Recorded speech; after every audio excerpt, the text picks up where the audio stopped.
La ville de Genève a lancé la révision de son plan directeur communal. Ce document présentera la nouvelle politique de la ville de Genève en matière d'aménagement urbain et les contours de la ville de demain. Ce long processus nécessite diverses phases de validation politique, mais aussi de nombreux moments d'échange avec les habitants et habitantes, les associations, les usagers et usagères de la ville. Les avis de la population ont été recueillis du mois de janvier au mois de juin 2023 lors d'une grande consultation citoyenne portée par une équipe pluridisciplinaire et sont intégrés à l'élaboration du futur plan directeur communal. Enfin, au cours de l'année 2024, une consultation publique sera organisée et une exposition mettra en avant les grands axes du nouveau plan directeur communal de la ville de Genève. En attendant cette exposition, et afin de maintenir le dialogue, nous vous proposons une série de 5 podcasts audio. Chaque épisode reviendra sur une des thématiques traitées lors de la consultation citoyenne, et nous donnerons la parole aux habitantes et habitants, ainsi qu'aux expertes et experts.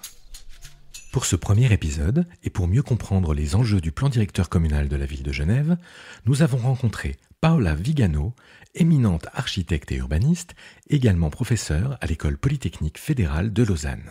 Bonjour, je suis Paola Vigano. Avec mon agence Studio Paola Vigano, nous sommes l'assistance à la maîtrise d'ouvrage, donc l'AMO de la ville de Genève, des services d'urbanisme, en particulier de la ville de Genève, pour la rédaction du PDCOM, donc du plan directeur communal. Un plan directeur communal, c'est un grand moment pour une ville. C'est un moment dans lequel la ville peut se repenser, peut penser à son futur, à son présent, à ses questions et à ses enjeux. Et les enjeux pour la ville d'aujourd'hui sont des enjeux énormes. On est tous, je pense, conscients. Ce n'est pas que le changement climatique, c'est aussi la, divarication entre les riches et les pauvres. C'est des questions sociales comme des questions écologiques. C'est des questions aussi politiques et géopolitiques. Donc, dans cette condition complexe, que peut une ville ? C'est ça qu'on s'est demandé et c'est la question qu'on a posée aussi au service d'urbanisme de la ville de Genève, d'utiliser ce PDCOM pour vraiment explorer ce que peut une ville dans une condition comme celle d'aujourd'hui. Évidemment, une ville ne peut pas tout résoudre. Son échelle est assez limitée. C'est surtout le cas de Genève, qui est un petit peu comprimée à l'intérieur d'un canton, à l'intérieur aussi de relations internationales avec la France voisine. Ce n'est pas facile, mais c'est aussi important de considérer le fait que nous sommes dans un moment assez exceptionnel. Le canton de Genève, l'agglomération de Genève, la ville de Genève, à tous les niveaux, il y a une nouvelle réflexion sur le futur de ce territoire. Et donc c'est le moment de penser aux synergies, de penser aux nouveaux, peut-être aussi nouveaux équilibres entre les différentes parties de ce territoire, qui est quand même un territoire assez déséquilibré. Je parle à l'échelle du Grand Genève. Et donc c'est très important d'imaginer comment on puisse vivre, travailler, habiter d'une façon un petit peu différente à une échelle plus large.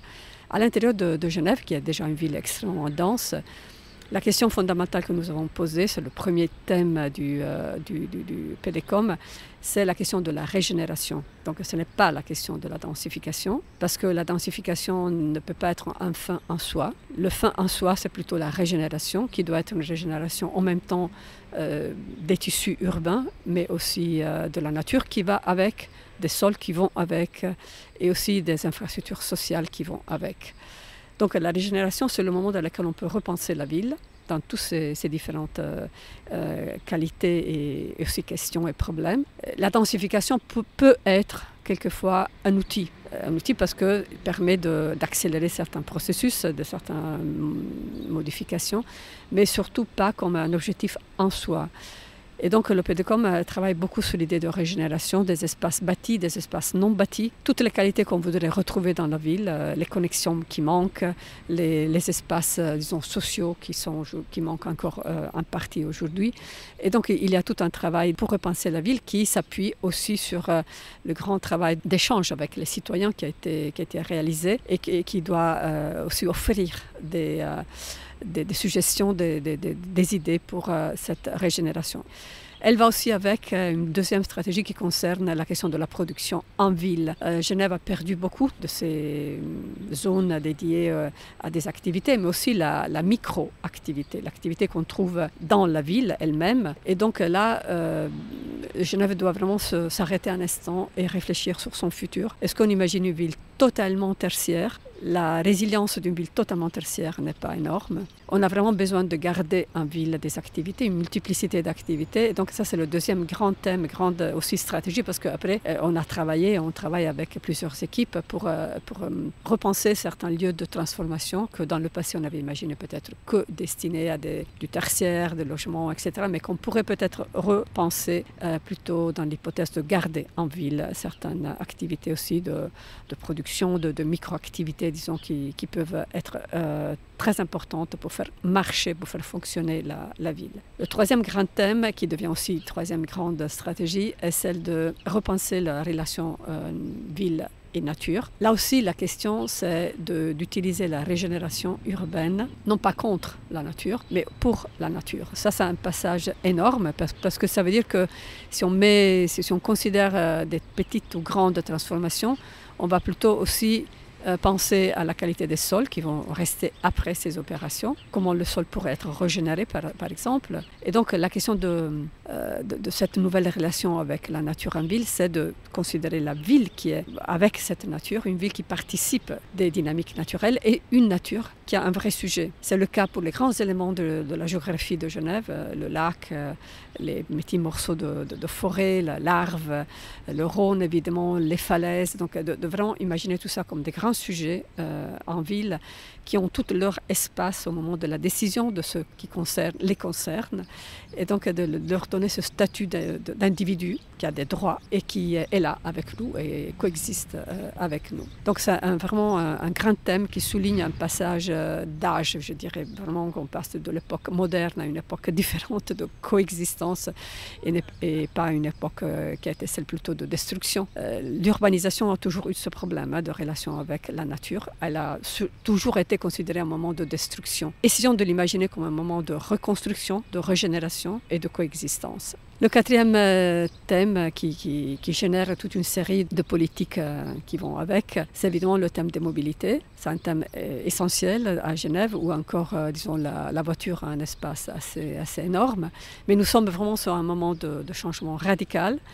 Et il y a une certaine radicalité dans ce thème, et comme dans tous les autres, je dois dire.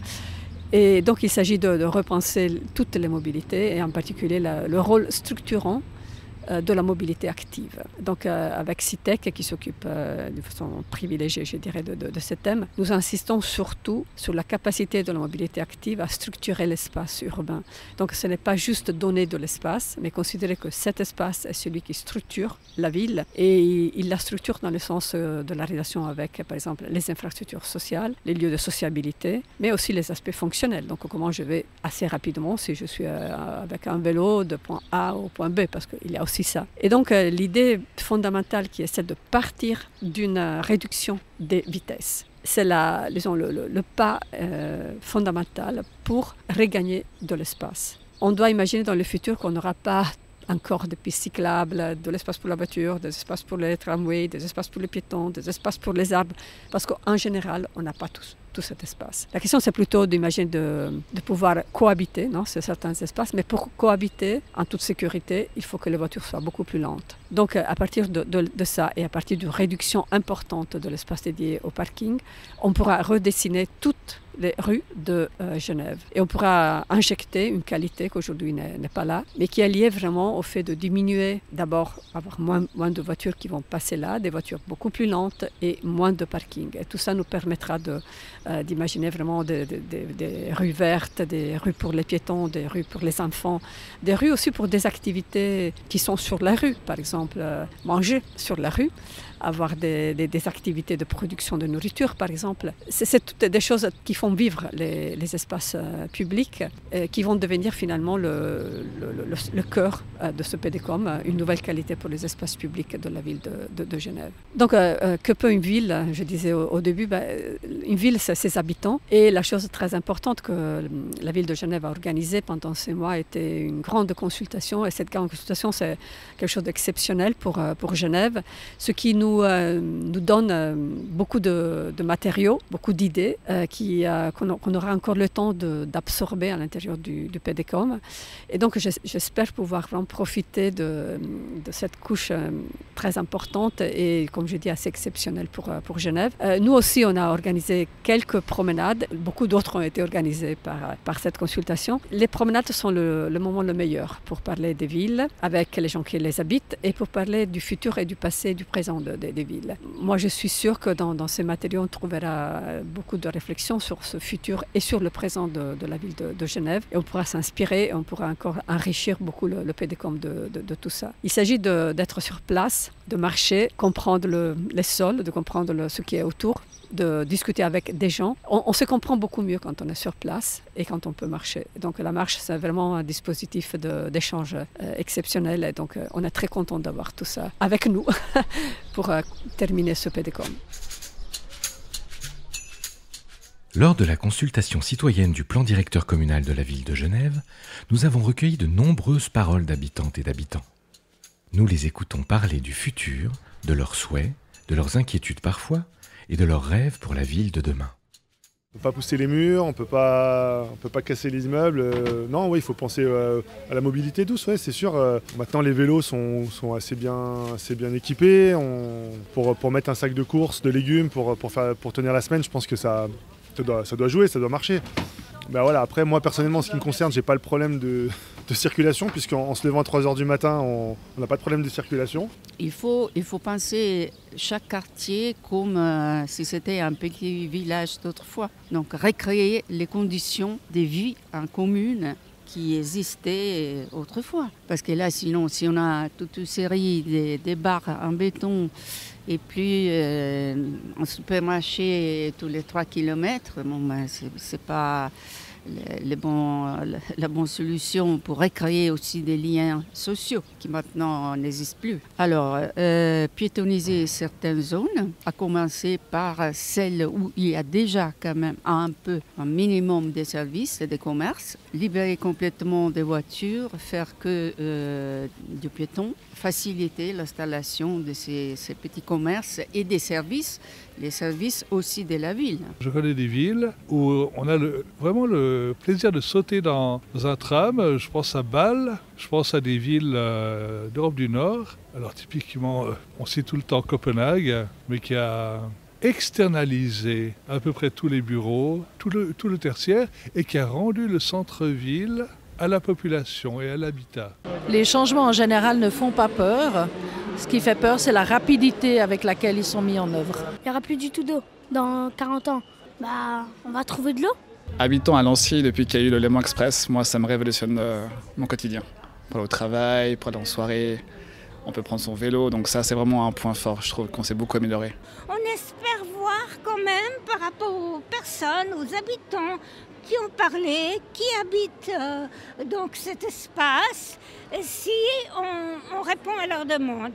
Donc je pense qu'il faut, l'important c'est quand même de trouver l'équilibre entre le climat, la nature, ne pas dépaysager justement la campagne. Alors c'est vraiment changement de paradigme. Je pense que le mot clé c'est le partage. Et on a énormément de intelligence collective ici. Et là, on est juste 6 ou 7 autour de cette table. Il y a déjà des idées extraordinaires. Donc, si on se met à 50 ou à 1000 ensemble, on pourra trouver des solutions à tout. Se déplacer à pied, c'est du bonheur. Il y a du vélo et on peut aussi imaginer que tous les déplacements qu'on fait sont peut-être pas utiles. On peut aussi voir le vie est pas très loin de chez nous. Voilà, le train, bien sûr. Donc j'invite toutes les personnes qui m'écoutent à imaginer, peut-être fermer les yeux et imaginer comment notre ville pourrait être si, au lieu du béton, il y aurait des arbres, même des arbres fruitiers où on peut se balader et en même temps cueillir des pommes ou des noix ou d'autres fruits, qu'on pourra aller chercher des légumes devant la maison et rencontrer des nouvelles personnes, échanger. Je pense que la voiture n'a aucun avenir en ville. Aucun. Moi j'ai une voiture, je paye un parking parce que voilà, souterrain la fondation des parkings, mais je l'utilise dans le canton de Genève, c'est quand je sors. Et encore, si je vais à Lausanne, j'y vais en train. Tout ce qui va en faveur de la mobilité douce, donc les pistes cyclables notamment. Aujourd'hui, j'ai failli venir à vélo et mon vélo a déraillé, donc j'allais être en retard, donc je suis venue finalement par les TPG. Le fait qu'il y ait finalement pas mal de bouchons en véhicule fait que je prends aujourd'hui les TPG. Après, le prix reste un petit frein pour moi quand même. Je pense que c'est la qualité de vie qui permet cette densité. Je pense que le genre fait des voisins, que les gens se connaissent. Je pense que le fait de vivre très près les uns des autres, s'il y a une bonne qualité de vie, je pense que ça, à mon avis, ça pose pas de problème. Au contraire, ça mène vers une société plus humaine. Évidemment, favoriser la verdure aussi au sein des villes, ça c'est absolument clair. Mais l'un n'empêcherait pas l'autre, à mon avis. Pour moi, il faut penser, moi aussi, c'est le 5e pays que j'habite. Ça fait 14 ans que je suis à Genève. Je suis mariée avec un Genevois. Mais je suis née dans une ville très grande, São Paulo, au Brésil. Ça veut dire que je connais bien la densification. Et je pense qu'il faut faire très attention de la manière comment faire ça. Par exemple, je ne suis pas du tout d'accord d'aller dans des zones de villas pour construire des bâtiments parce que je pense qu'il faut avoir un équilibre. Les côtés verdure, parc, c'est très important. Je pense que de plus en plus, il faut penser aussi, je vois à Genève tellement de bureaux, il faut choisir quelque chose pour moi. C'est un des chemins ils sont déjà là. Juste, il me semble que si on rajoute des parkings, c'est pas forcément génial parce que du coup, il y a des personnes qui disent « Ah, il y a plus de place, je vais prendre ma voiture ». Du coup, plus de parking, ça fait aussi qu'il y a plus de personnes en voiture et du coup, il faudrait encore faire plus de parking et c'est un cercle sans fin. Vous pourrez retrouver toutes les informations concernant le plan directeur communal sur le site internet de la ville de Genève, www.genève.ch. Lors du prochain épisode, nous parlerons du futur de la régénération urbaine et de la densification. Vous avez écouté un podcast du plan directeur communal de la ville de Genève, édité par le service d'urbanisme de la ville de Genève. Narration, Nicolas Croquet. Une réalisation, La Courroie de Transmission, Territoire GE.